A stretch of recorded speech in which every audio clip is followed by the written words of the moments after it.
Hi guys, it is very hard to understand what is summer solstice, winter solstice and equinox. So in this video I am going to clearly explain you what summer solstice and winter solstice is. Guys, let us now start to know what are the equinox and summer solstice and winter solstice. So now in order to understand what is equinox, what is summer solstice and what is winter solstice, now you will have to remember four months that are gonna come in our calendar. One is March, the next one right after 4 months, which is June. Next, again 4 months from June, that is September. And next, another 4 months from September is December. So if you remember these 4 months, understanding what is equinox and solstice becomes very easy. So let me tell you what happens on March.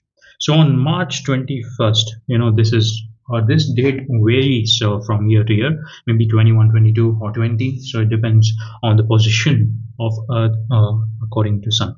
So again, on June 21, there is something that is going to happen.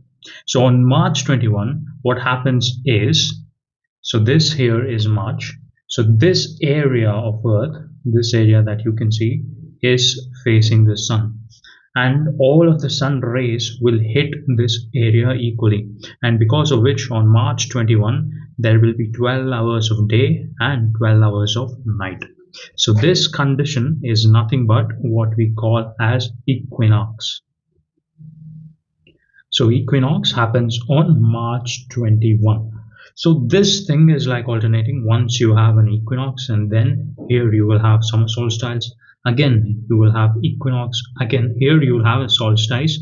But this will be winter solstice, and this will be summer solstice. So this will give you a better picture. So this is on March, and this entire face of the earth is facing the sun, and all the sunlight that is going to come from the sun will lit up this area equally. And you can see that northern hemisphere and southern hemisphere, the portion that is facing the sun is equal. So this is called as equinox. You have to remember this because during the summer solstice or the winter solstice, the area that the northern hemisphere faces the sun and the southern area that faces the sun, there will be a variation. Now that was March and equinox. So from now equinox, we go to June, where we will see summer solstice. So summer solstice, what happens is this area. So let me draw. This is the axis of rotation. So I forgot to tell you this. The Earth is tilted by 23.5 degrees. You see, if you take Earth as a sphere, it does not rotate on a straight axis. Rather, the Earth's axis is bent by 23.5 degrees. Why this happens is because of gravity. Now, Earth is small. This is Earth and this is Sun. So Earth is small when compared to Sun, and we know that Earth goes around the Sun. In order to balance this force, centrifugal force or gravitational force, something will tilt a bit in order to conserve some energy or conserve some momentum. So this is what is happening here. In order to conserve that equilibrium or maintain that equilibrium, Earth tilts from its natural 0 degree position to a 23.5 degree rotation, half degree, when it is rotating around the sun. So with this concept, let us proceed here, and because of that, there is a tilt of 23.5 degree. So this phase, what you see is entirely this area right now. So now here the sunlight that is coming from the sun will illuminate this much area of planet Earth. So now here you can see this is the northern hemisphere and this is the southern hemisphere.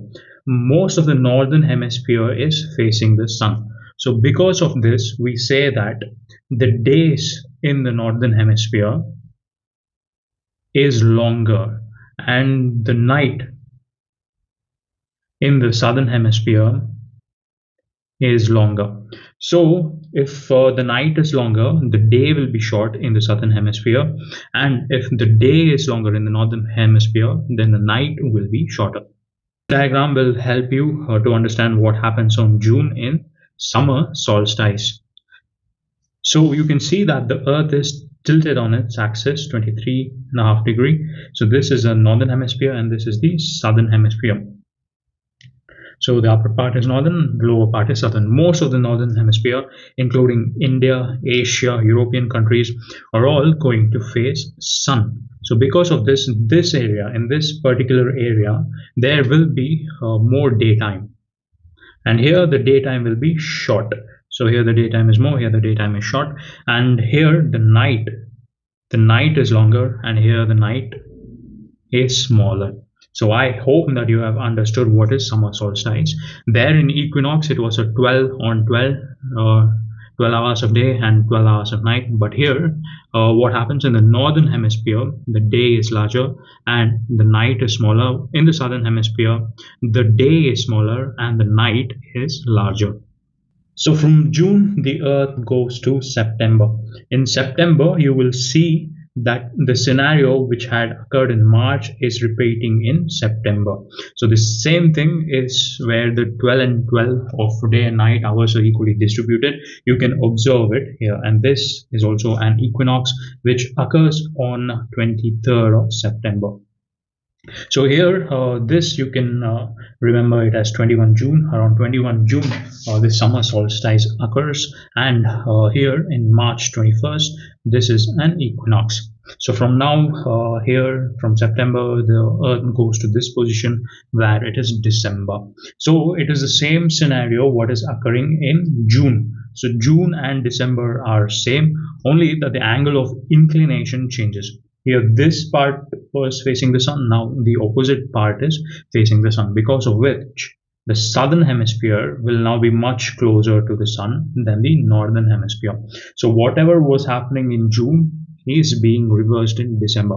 So the southern hemisphere, the days will be larger now and the night will be shorter, and in the northern hemisphere the days will be shorter and night will be at maximum, so maximum duration. So this I have covered what is equinox and what is summer solstice and winter solstice. So if you get a question, you can when can you observe equinoxes? It will occur on March and September. And when can you experience summer solstice? It will occur in June. And if they ask you when can you experience winter solstice in the northern hemisphere, it will be in the month of December. So I hope you have understood this small explanation of what summer and winter solstice is. So for more videos like this on geography, science, and other stuff, please subscribe to my channel. See you in my next